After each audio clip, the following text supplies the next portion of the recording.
Hey guys, welcome back to More English with Dry. Today I'm going to be taking you through how to write the perfect AQA Love and Relationships poetry essay. That is the comparative essay that this year will be coming in your Literature Paper 1, which would usually be in your Literature Paper 2.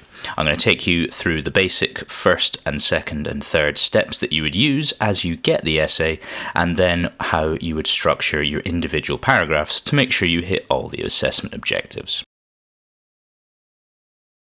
So step 1, as with all English exams, you have to identify the keywords in the question.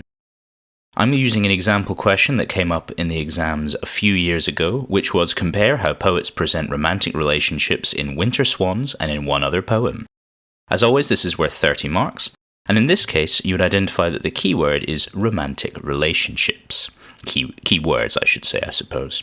You'll always be asked to compare two poems that contain a specific theme that relates to love and/or relationships. In this case, you're being asked about romance and the relationships that include it. So this means your essay is going to need to explore how the writers of the named poem, in this case Winter Swans, and another poet you have studied describe this theme in their work. Now this is very important. You must not write about either only one poem or more than two. Because if you do this, it's what's called a rubric infringement, and that means that the marker will be unable to give you any more than 10 marks out of 30, because you will not be following the assessment objective 1, which is answering the task correctly.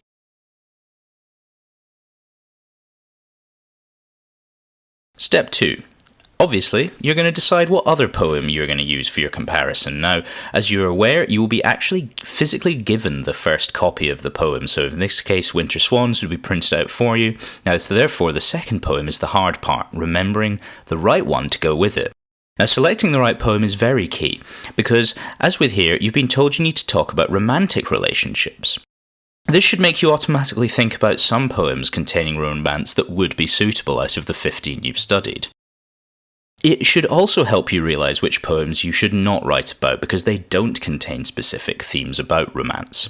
Now, in the ones that you could talk about or should talk about, we've got When We Two Parted, Love's Philosophy, Sonnet 29, I Think of Thee, Neutral Tones, Sing Song, and there are a couple of others that you could make work. Now, for ones that specifically don't work, you'd immediately think Climbing My Grandfather, Walking Away, Before You Were Mine, Mother Any Distance, and Eden Rock. Now, the pure fact of that is that they're not about romance. They're all about family relationships. So that means if you try and write an essay about them, you're automatically going to be at a disadvantage because they do not fit with what you've been specifically told to do. It will make the marker think that you have not revised properly because you don't know enough about one of the poems that actually does match. Now, for the purposes of this video, I'm going to pretend that the essay we would be using would be one on Winter Swans and Neutral Tones. I like this one because it fits well. It's from a different time period, yes, but in terms of the natural imagery and also the relationship and the fact that it's all about people walking around a pond, I think it's very fitting with that one. So step 3, you select 3 quotes from the given poem to explore. In this case, we would select 3 from the Throughout Winter Swans straight away. So the first one I would pick would be from that second stanza, Waterlogged earth, gulping for breath at our feet. I would then try and pick something from around about the middle. In this case, I've gone for the 4th stanza, in which the swans are called icebergs of white feather that haft themselves in the dark water. And then for the final one, I would choose something from the end. In this case, I would pick one over the other, like a pair of wings settling after flight. Now, there is no rule saying you have to pick one quote from each part of the poem. There's not even a rule about how many quotes to pick. This is my suggestion for how best to answer the essay. If you pick one quote from all the requisite parts, so the beginning, the middle roughly, and towards the end, then I think you have a better chance of showing the change and the actual message as it evolves over the course of this essay that the poet is trying to give you. Step 4, the final step before you would begin to start writing, is you connect these 3 quotes to 3 that you pick from your second poem. So I'm going to show you the 3 quotes I picked from Neutral Tones. For Waterlogged earth, gulping for breath at our feet, I would also pick something from the beginning, which is We stood by upon that winter day and the sun was white. In the second quote, Icebergs of white feather, I would select something from towards the middle, The smile on your mouth was the deadest thing. And then thirdly, like a pair of wings settling after flight, I would also select something from the final stanza of Neutral Tones, Keen Lessons that Love Deceives, and Rings with Wrong. Now the obvious thing that I've done here is I've picked quotes from corresponding parts of the poem. Now that's obvious because what it does is it allows you to compare the poet's message at each stage in his or her poem. What it doesn't do is it makes you compare things based on the type of image or the type of technique. So you shouldn't be looking for, well, I found a simile in poem 1, I need to find a simile in poem 2. There is no need to do that. It does not matter. It's much more important to compare the writer's message, their points of view, their emotions, than specific types of language device. Okay, so the writing frame is as follows. It is using the petal structure that I usually give. However, because this is a comparative skill, I'm going to frame it slightly differently.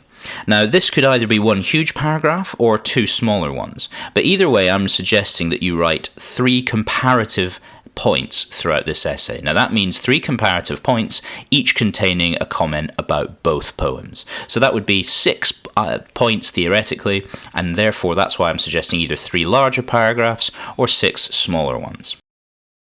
So the first point would be a statement of how the poem you were asked to write about contains the theme from the essay question and a brief outline of what you are going to argue. I do find it always easier to start with the poem you've been told to talk about. I think it makes your essay easier.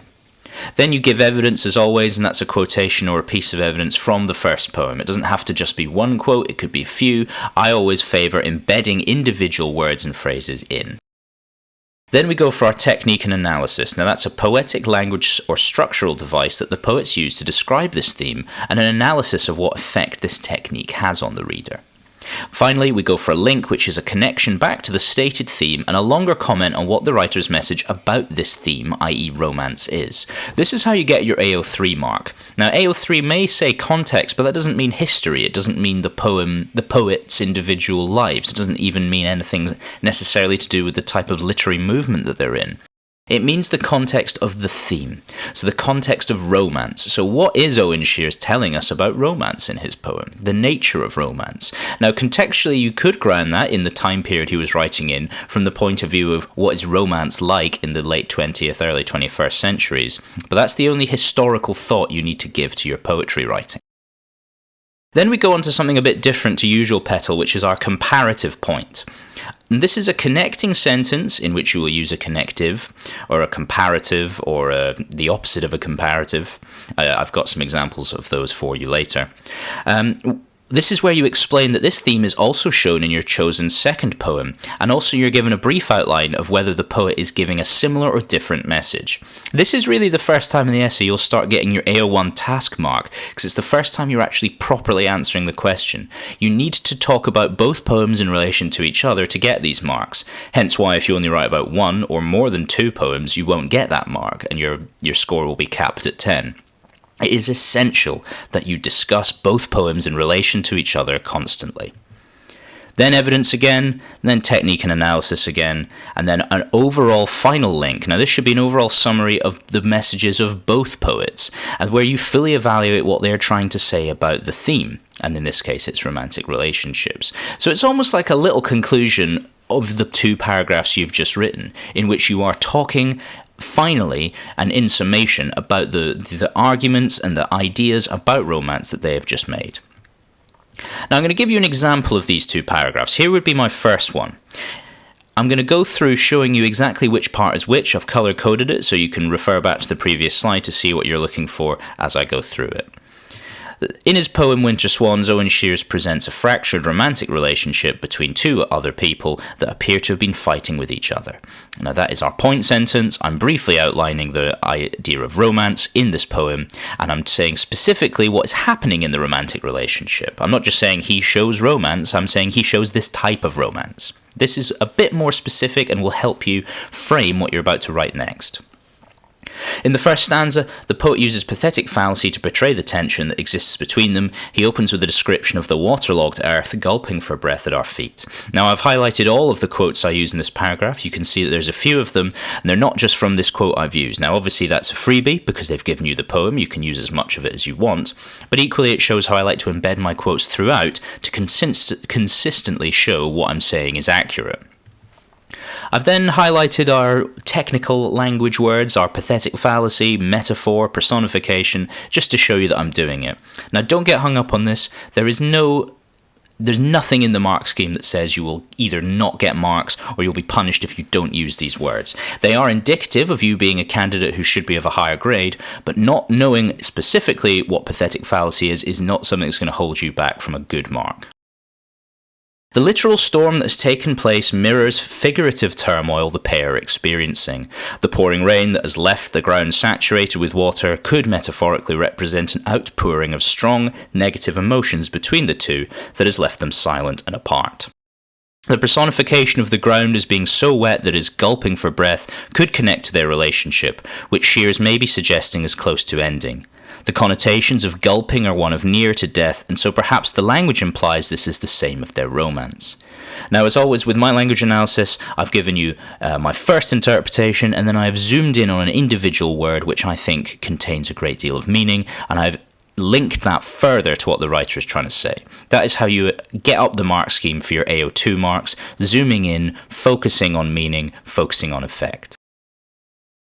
Therefore, the opening of Winter Swans conveys a sense of how dramatic it can be when there is trouble in a romantic relationship and how seriously people in love can fall out with one another.